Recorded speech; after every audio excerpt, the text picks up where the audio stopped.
Going back to it, into the early years, and as far as hiring into maybe an industry like the windows and doors, where it's not the sexiest, thing when you look at everything that's out there. But once you're in it, it really does have a good feel to it, especially when you're working with a company like yourselves, a top player that does the right thing consistently for 23 plus years, right? I mean, let's be honest. But let's rewind, because when we're talking about hiring people, and getting them to join the industry, Mike, what made you get into the industry 23 years ago? What gap did you see where you're like, I can do this? And then kind of the second question on that is, when did you know that you had a really, really good knack for this, that you could take it to the next level? That's a fantastic question. First of all, I had a job in high school, and right after high school was I worked at the Olive Garden. Am I allowed to say that? Yeah, but I worked at the Olive Garden. I Yeah. was a waiter, and Endless soup and salad. well, okay, but that was it, and that's why people went in there for endless soup and salad.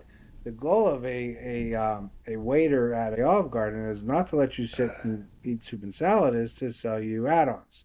And Yeah. this was a contest that they had almost weekly. And I remember my interview. These are one of these things that stands out to you in life, you don't forget. I remember my interview, and my interview went well, and I told the GM of that restaurant, or that division, I said, I'll be your top producer. You just give me 3 months. I remember it was about a month or so into it, and I was at the bottom of the what they called the add-on list, and he comes up to me, he calls me out about it. I say, hey, look, Michael Jackson did Moonwalk at his first concert. Give me a minute here.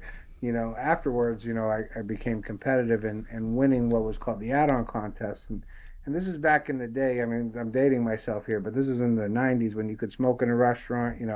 As a waiter, you wanted to be in the smoking section because those people ate more unhealthy, so you were able to Probably drank more too. but they would also sit in your, if you didn't sell them more, they would sit in that section, they would smoke cigarettes, and they would eat soup and salad. So they put their best waiters and waitresses there, so that we could upsell and they weren't taking up too much tables, too much time. So then the owner of WeatherTight Windows that was in Youngstown, Ohio, I call him my uncle. He's not my uncle, but it's respect. And he saw something in me, and he says, "I, you gonna come work for me." And I didn't take him seriously, but he told my mom. He says, "If he comes work for me, I'll make him rich one day." That's And cool. so I went and I graduated from. I was working for him in Youngstown at Youngstown State. I got a job offer from the Cleveland Indians, and when I got my offer, remember being there, and I was in awe of, wow, I'm going to go have potential work for Indians. Cleveland Indians, that's way cooler than Windows, right, Mike? It's No, like, sounds sexier, right? They were telling me how great it was. Oh, you get to work all these long hours, and people your own age, and this, that, and the other thing, but we'll pay you peanuts. And frankly, I went back, and I remember telling my uncle this, and he says, "No, you got to stick with me." He almost would not let me stop, because he said, he asked when I was selling, when I was working for him in Youngstown. I just, again, it's the same thing. They track, your results, your closing percentage, the dollar amount of your sales, and I just worked my way up to the top of that list, and I was always willing. One thing I enjoyed doing is training. I enjoyed teaching people um, how to give a free consultation about windows and doors. I don't cheapen it by calling it an estimate. You got to explain the installation process, what people should expect. yeah. And you have to teach people how to say that to another client. So I was naturally always, had that ability.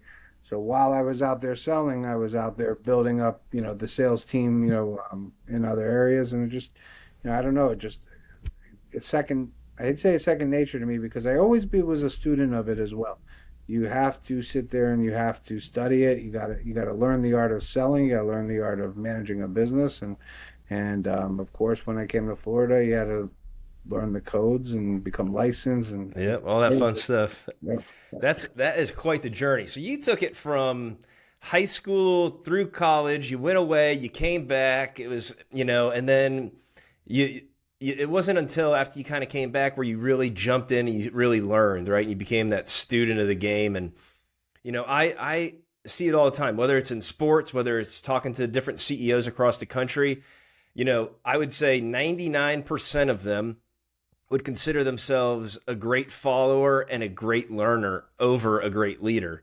The leadership really just comes as a byproduct of all the hard work, and knowledge that you have along the way. It's really cool. Is there anybody outside your uncle there that kind of got you into the business that really impacted you along the way, that really helped you achieve?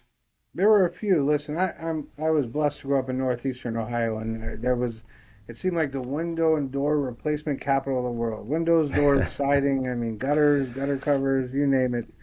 Maybe it was just a circle of people that I surrounded myself with, but I was blessed to learn from May rest in peace, Elliot Cowan, who was one of the founders of Castle Windows. He was always trying to get me to go open a Castle franchise for him, and then I got to meet a legend in our industry, Ron Stanek, at a young age. Ron taught me a lot. He took me under his wing for a short amount of time, and just gave me some ins and outs. So I got different perspectives. I also had friends whose families owned window and door companies as well. So again, going back to ex-athletes, I was never that athletic, but I'm extremely competitive. So when it came to my buddy whose dad had a window company and he worked for, it was always, it had to be. Yeah.